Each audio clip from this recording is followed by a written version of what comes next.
सूर्य की किरणें पड़ती है धरती पर तभी होता है सवेरा, आओ पेड़ लगाओ पर्यावरण बचाओ तभी कर पाओगे इस पे आप बसेरा। आपने ये लाइन बहुत बार सुनी होगी कि पर्यावरण बचाना है, पेड़ लगाना है, तभी हम पृथ्वी पर निवास कर पाएंगे। पर्यावरण, जंगल, जीव जंतु, जंगल के जानवर, इन सब को बचाना है तभी हम पृथ्वी के ऊपर रह पाएंगे। यह आपने बहुत बार सुना होगा और हम ऐसे ही करते भी हैं। लेकिन वर्तमान भारत देश में सरकार ने आदेश दे दिया है कि आप जंगली जानवर को मार सकते हैं। जी हाँ, वो कैसे, कौन से जानवर को मार सकते हैं? अब ऐसे ही नहीं कि उठाया आपने गोला बारूद और मार दिया एक बैल को, उठाया गोला दनान करके मार दिया सुअर को, उठाया आपने बंदूक और मार दिया हिरण को। ऐसा नहीं, कुछ जानवर है जो आपको नुकसान पहुंचा रहे हैं तो आप उन जानवर को मार सकते हैं। वो कौन से जानवर हैं? भारत देश की सरकार ने, इवन मध्य प्रदेश सरकार ने यह निर्णय दिया हुआ है कि भारत देश में ऐसे राज्य के जिले, ऐसे राज्य और वो जिले जहां पर सुअर और नीलगाय किसानों को परेशान करती है, उनके खेत में सुअर और नीलगाय घुस जाती है, फसलों को नुकसान पहुंचाती है। यदि सुअर और नीलगाय दो ऐसे जानवर हैं जिनको आप मार सकते हैं, इस नियम में बदलाव किया गया है। वो नियम में क्या बदलाव किया है उसी को लेकर के आज के सेशन में हम डिस्कस करने वाले हैं कि जंगली जानवर में सुअर और नीलगाय को आप कैसे मारेंगे। आप देखिए वर्तमान नियम क्या है, आप देख लेना। पहले ये समझ लो आप, सुअर और नीलगाय दोनों को मारने के लिए कब कब प्रावधान किया गया है। देखिए 1972 में वन्य जीव संरक्षण अधिनियम आया था। 1973 में भारत देश में टाइगर प्रोजेक्ट आया। भारत देश में मध्य प्रदेश गवर्नमेंट ने स्पष्ट किया था कि यदि आपके खेत में सुअर या नीलगाय घुस गई है तो उनको आप मार सकते हैं। ये नियम था। नियम पहले बहुत कठोर था। तो कब से परमिशन दिया गया था? नीलगाय को मारने के लिए सन 2000 में और सुअर को मारने के लिए सन 2003 में। ये परमिशन मध्य प्रदेश सरकार ने शिकारियों को दिया हुआ था। मतलब इस समय से नीलगाय को और सुअर को मारने का प्रावधान किया गया है। लेकिन अब आप बोलेंगे कि ठीक है सर, मान लिया कि सुअर और नीलगाय को मारने का प्रावधान इस समय से है, तो फिर आप क्या बता रहे हैं इस समय वर्तमान 2022 में? भैया 2000 और 2003 में जो प्रावधान था, इस समय मारने का अधिकार आपके पास था, लेकिन बहुत ही कटु नियम था। एक प्रोटोकॉल था, एक शर्तें थी। उस नियम को यदि फॉलो नहीं किया है तो आपको जेल जाना पड़ता। लेकिन अब वर्तमान में क्या नियम में बदलाव किया है, आइए देखते हैं। आपका खेत है, देखिए ये आपका खेत है, यहां आपका लगा हुआ है कोदो, कुटकी, जगनी, रागी, मंडवा, ओसपुर, ढेर सारे पेड़ पौधे यहां पर लगे हैं। तो यहां पर आके सुअर ने क्या किया, अनाज को खा गया। इधर से आया है कौन? नीलगाय। तो नीलगाय को और सुअर को आप मार सकते हैं। ऐसा कैसे, क्या नियम दिया है? तो क्या होगा, आपको सबसे पहले जो वन मंडल क्षेत्र है उस वन मंडल में जाना होगा। वन मंडल में जाके आप एक आवेदन देंगे कि भैया देखो हमारे क्षेत्र में नीलगाय ने और सुअर ने माल खा गया है। तो आपको एक पहला नियम ये है, जैसे ही आप परमिशन के लिए जाएंगे कि नीलगाय और सुअर को मारना है, तो परमिशन कैसे मिलेगी? आप जाओगे DFO के पास। अब DFO या SDO के पास जाओगे। आप पहुंच गए SDO के पास। SDO के पास जाके आपने आवेदन किया, तो आवेदन करने के 5 दिन के अंदर निश्चित समय सीमा दे दिया है कि 5 दिन के अंदर एक फॉरेस्ट का व्यक्ति आपके क्षेत्र में आएगा और क्षेत्र में आकर के देखेगा कि सुअर और नीलगाय ने सही में वहां खाया है कि नहीं खाया है। इंस्पेक्शन यहां करेगा 5 दिन के अंदर, और पाया जाता है कि हाँ सुअर और नीलगाय ने अनाज खाया है, तो DFO उसको 3 दिन के अंदर परमिशन दे देगा और उनको मारने की शर्तें लागू होगी। मतलब कब मिल गया आपको? 8 दिन में आपको परमिशन मिल गई। पहले नियम क्या था मैं आपको बताऊंगा, पहली बात। दूसरा, मारेगा कौन? ऐसा व्यक्ति मारेगा जो शिकारी प्रवृत्ति का है, जिसका शिकारी रजिस्ट्रेशन पहले से है। एक तो रजिस्ट्रेशन होना चाहिए, और दूसरी जिस गन से वो मारेगा उस गन का भी लाइसेंस होना चाहिए। अब एक बात ये हो गई, पहला तो SDO परमिशन दे देगा। दूसरी बात, शिकारी का रजिस्ट्रेशन होना चाहिए और गन होना चाहिए।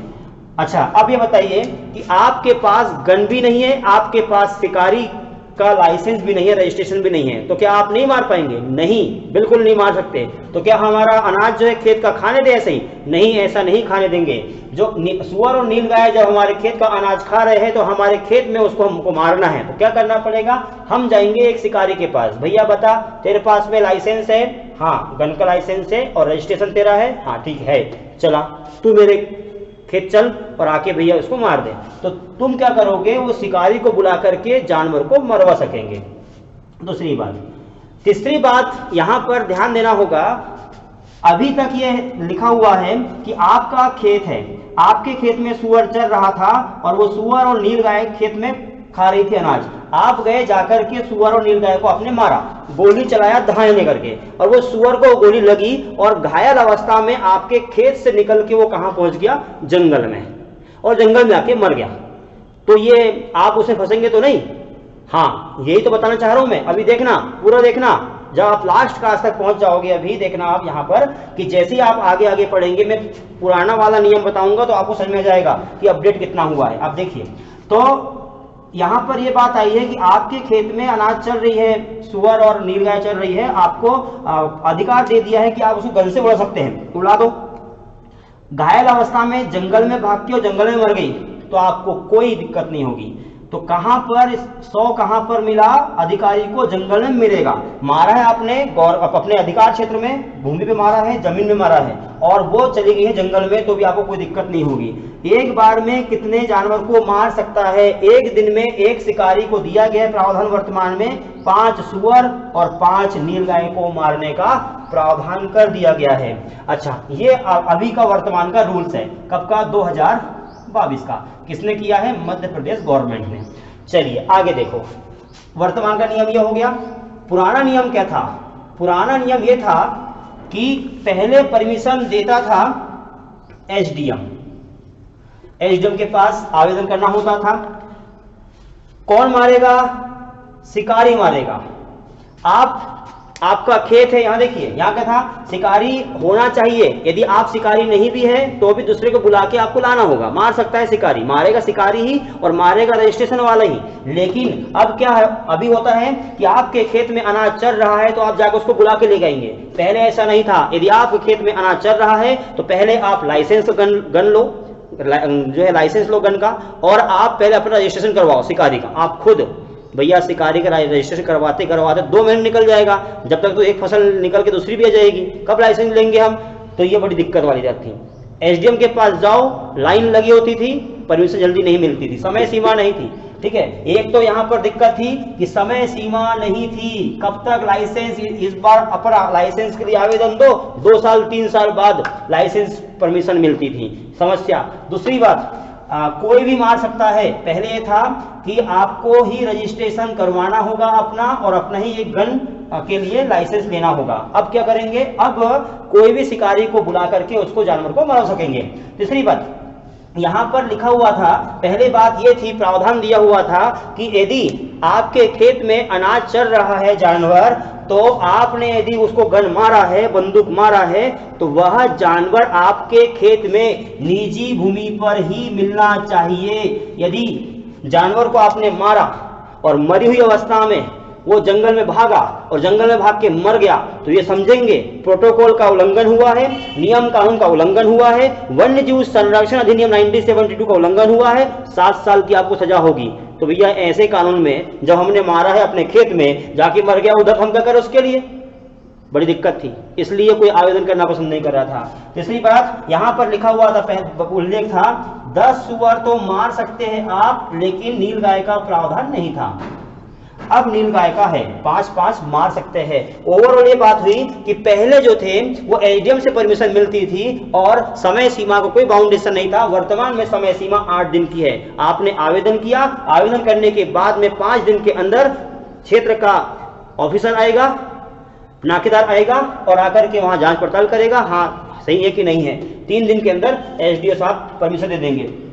रजिस्ट्रेशन दूसरे का भी होगा और दूसरे की गन होगी, वही व्यक्ति को बुला के आप उसको मरवा सकते हैं। और 100 यदि निजी भूमि पे नहीं जंगल में मिल गया तो कोई दिक्कत नहीं है, पहले निजी भूमि पे होना चाहिए था। और 10 सुअर का प्रावधान था, नीलगाय का प्रावधान नहीं था, अब हो चुका है। यानी ओवरऑल आपके खेत का यदि अनाज जानवर ने खाया हुआ है, यदि कोई भी नीलगाय है या फिर सुअर है और आपके खेत में अनाज खा रही है, तो स्वाभाविक है कि आप उसको मरवा सकेंगे और अपने सुरक्षा व्यवस्था कर सकेंगे। वर्तमान भारत देश में सर्वाधिक नीलगाय किस क्षेत्र में होती है? सर्वाधिक नीलगाय होती है वर्तमान मध्य प्रदेश में, उज्जैन में, इंदौर में, पन्ना, छतरपुर, रीवा, इन क्षेत्रों में सबसे ज्यादा नीलगाय होती है। और यदि सुअर की बात करें तो खंडवा, होशंगाबाद, मंडला, उमरिया और डिंडोरी, इन क्षेत्रों में सबसे ज्यादा सुअर होते हैं। भारत देश में कौन से सन में जानवर को बचाने के लिए प्रोजेक्ट की शुरुआत हुई है? जैसे 1970 में हंगुल परियोजना की शुरुआत हुई थी, 1972 में गिर शेर परियोजना की शुरुआत हुई है, 1973 में टाइगर प्रोजेक्ट की शुरुआत हुई थी और 1975 में सुअर, 1975 में मगरमच्छ, याद रखना। तो 70 में हंगुल, गुल मतलब क्या? आपने देखा होगा माचिस के ऊपर जो होती है ना तिली, माचिस की तिली, उसको गुल बोलते हैं। कैसे होती है? गोल गोल होती है, गुल, जीरो में। 1972 गिर शेर परियोजना, गिर शेर दोनों गिर गए। कितने गिरे? दोनों गिर गए। 3 बाघ, 3 टाइगर थे, 5 मगरमच्छ थे, है ना। उसके अलावा 1987 में गेंडा, साथ में चलने वाला, देखो साथ चलने वाला गेंडा, 5 मगरमच्छ।